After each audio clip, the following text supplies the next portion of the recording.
Halo semuanya, perkenalkan nama saya Andrew Tamrin dengan NIM 2205710001. Tidak lupa juga yang saya hormati Bapak Dr. Gregorius Nasianzenus Mas Jojo MKom MSI. Pada kali ini saya ingin mempresentasikan hasil dari penelitian saya yang berjudul Analisis Faktor-Faktor Perubahan Kurs Valuta Asing. Pertama ada pendahuluan.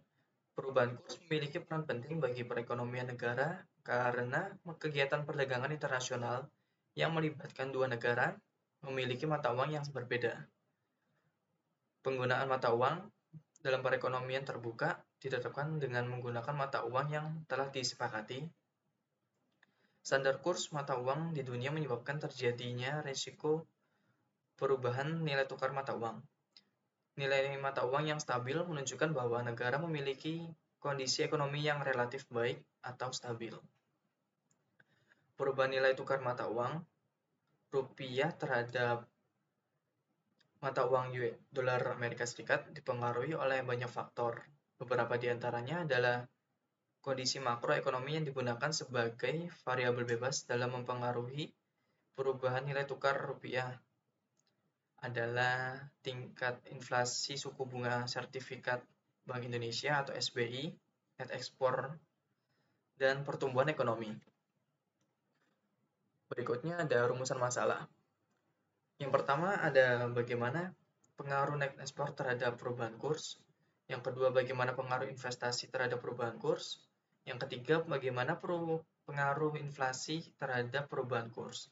Dan keempat ada bagaimana pengaruh suku bunga terhadap perubahan kurs. Kelima ada bagaimana pengaruh kurs terhadap perubahan kurs. Berikutnya tujuan, yaitu yang pertama untuk menganalisis pengaruh net ekspor terhadap perubahan kurs. Yang kedua ada menganalisis pengaruh investasi terhadap perubahan kurs. Yang ketiga ada menganalisis pengaruh inflasi terhadap perubahan kurs. Yang keempat ada menganalisis pengaruh suku bunga terhadap perubahan kurs. Dan yang kelima ada menganalisis pengaruh kurs terhadap perubahan kurs. Berikutnya ada kerangka pikir. Yang pertama, net ekspor berpengaruh terhadap kurs USD/IDR. Kemudian ada investasi yang berpengaruh terhadap kurs USD/IDR.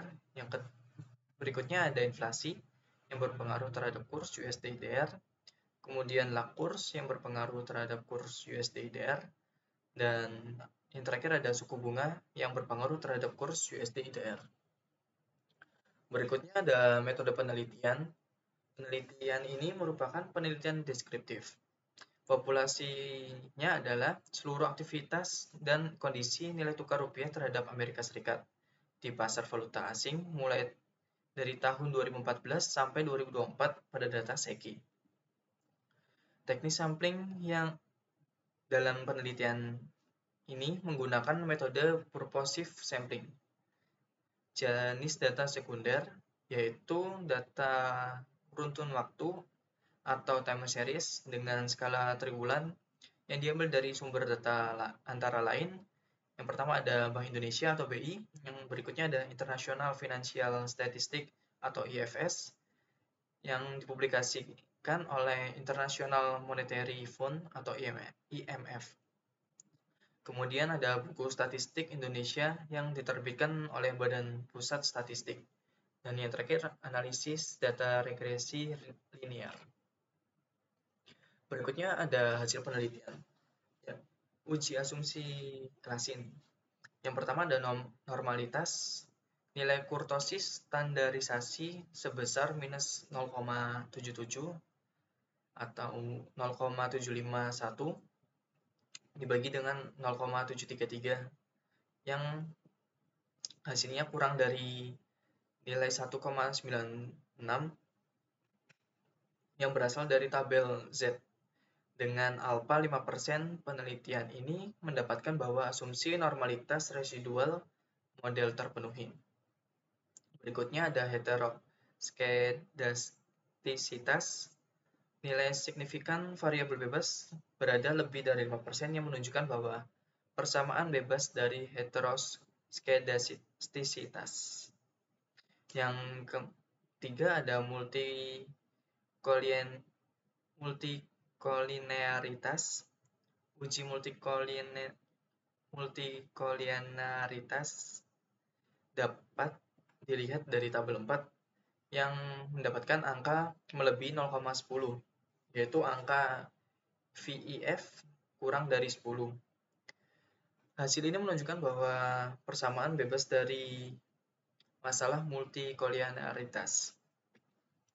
Berikutnya, uji model. Yang pertama ada koefisien determinasi, adanya pengaruh kuat antara variabel net ekspor X1, investasi, inflasi, kurs, dan suku bunga. Terhadap perubahan kurs, hasil analisis juga mendapatkan R-square 0,556 yang diartikan bahwa pengaruh net ekspor, investasi, inflasi, kurs, dan suku bunga terhadap perubahan kurs sebesar 55,6%. Yang berikutnya ada ANOVA atau uji F. ANOVA menunjukkan nilai F 8,508 dan nilai signifikan 0,000 kurang dari 0,05, yang menyimpulkan penelitian ini menolak hipotesis nol atau HO dan menerima hipotesis alternatif atau HA. Yang berikutnya ada hubungan net ekspor dengan kurs USD atau IDR. Hipotesis pertama, penelitian ini dinyatakan bahwa hubungan net ekspor terhadap kurs USD IDR adalah positif dan signifikan. Hasil uji hipotesis uji T didapatkan koefisiennya 0,125 dengan nilai T hitung sebesar 2,281. Nilai T adalah 2,201 atau nilai signifikan sebesar 0,029 atau alfa 0,05, yang berarti hipotesis diterima, yaitu pengaruh net ekspor terhadap kurs USD IDR adalah positif dan signifikan. Kemudian hubungan investasi terhadap kurs USD IDR, hipotesis kedua. Penelitian ini dinyatakan pengaruh investasi terhadap kurs USD IDR adalah secara negatif dan signifikan. Hasil analisis didapatkan nilai koefisiennya 0,00 0,002613 dengan nilai T hitung minus 1,056 atau nilai T adalah 2,201 atau nilai signifikan sebesar 0,298 atau alfa 0,05, yang berarti hubungan investasi dengan kurs USD IDR adalah negatif dan tidak signifikan. Berikutnya ada hubungan inflasi dengan kurs USD IDR. Hipotesis 3 dinyatakan berpengaruh inflasi terhadap kurs USD IDR adalah negatif dan signifikan. Hasil analisa regresi didapatkan koefisiennya minus 0,013 dengan nilai T hitung sebesar minus 2,033 atau nilai T adalah 2,201 atau nilai signifikan sebesar 0,05 atau alfa 0,05. Ini menunjukkan hubungan negatif dan signifikan antara inflasi dengan kurs USD IDR. Berikutnya adalah hubungan kurs dengan kurs USD IDR. Hipotesis keempat dinyatakan yaitu berpengaruh variabel kurs terhadap kurs USD IDR adalah positif dan signifikan. Hasil regresi mendapatkan koefisiennya 0,007 dengan nilai T hitung 3,83 atau nilai T adalah 2,201 atau nilai signifikan sebesar 0,001 atau alfa 0,005, yang berarti penelitian ini mendapatkan hubungan kurs dengan kurs USD IDR adalah secara positif dan signifikan. Yang berikutnya ada hubungan suku bunga dengan kurs USD IDR. Hipotesis kelima dinyatakan pengaruh suku bunga terhadap kurs USD IDR adalah positif dan signifikan. Analisis regresi penelitian ini didapatkan koefisiennya sebesar 0,007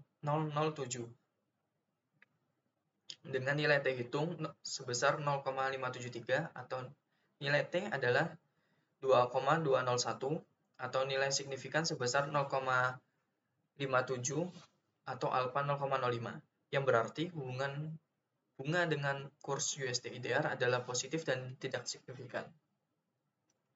Kesimpulannya, yang pertama, terdapat hubungan positif dan signifikan antara net export dengan kurs USD IDR dengan nilai koefisiennya 0,125 dengan nilai T hitung sebesar 2,281 atau nilai T adalah 2,201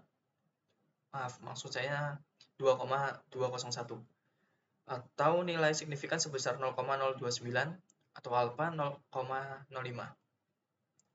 Yang kedua, terdapat hubungan negatif dan tidak signifikan antara investasi dengan kurs USD IDR dengan nilai koefisiennya sebesar minus 0,00002613 dengan nilai T hitung sebesar minus 1,056 atau nilai T adalah 2,201 atau nilai signifikan sebesar 0,298 atau alfa 0,05. Yang berikutnya, terdapat hubungan negatif signifikan antara inflasi dengan kurs USD IDR dengan koefisiennya minus 0,013 dengan nilai T hitung minus 2,033 atau nilai T adalah 2,201 atau nilai signifikan sebesar 0,05 atau alfa 0,05. Yang keempat ada terdapat hubungan positif dan signifikan antara kurs dengan kurs USD IDR dengan koefisiennya 0,007 dengan nilai T hitung 3,683 atau nilai T adalah 2,201 atau nilai signifikan sebesar 0,001 atau alfa 0,05. Dan yang terakhir ada terhadap hubungan positif dan tidak signifikan antara suku bunga secara kurs USD IDR dengan koefisiennya 0,007 dengan nilai hitung 0,573 atau nilai T adalah 2,201 atau nilai signifikan sebesar 0,570 atau alfa 0,05. Implikasi yang pertama, Bank Indonesia diharapkan berhati-hati ketika mengeluarkan kebijakan dalam menaikkan tingkat suku bunga serta memperhatikan laju inflasi yang telah ditetapkan. Hal ini guna untuk memenuhi tujuan utama dari Bank Indonesia, yaitu memelihara nilai rupiah yang stabil untuk mendorong pertumbuhan ekonomi, bukan hanya untuk menarik investasi modal asing langsung ke Indonesia. Dan yang kedua, untuk penelitian lain yang ingin meneliti tentang nilai tukar kurs, ada baiknya menambahkan variabel lain untuk diteliti karena ada cukup banyak variabel seperti pertumbuhan ekonomi. Sekian presentasi dari saya, mohon maaf jika saya ada kesalahan kata. Terima kasih.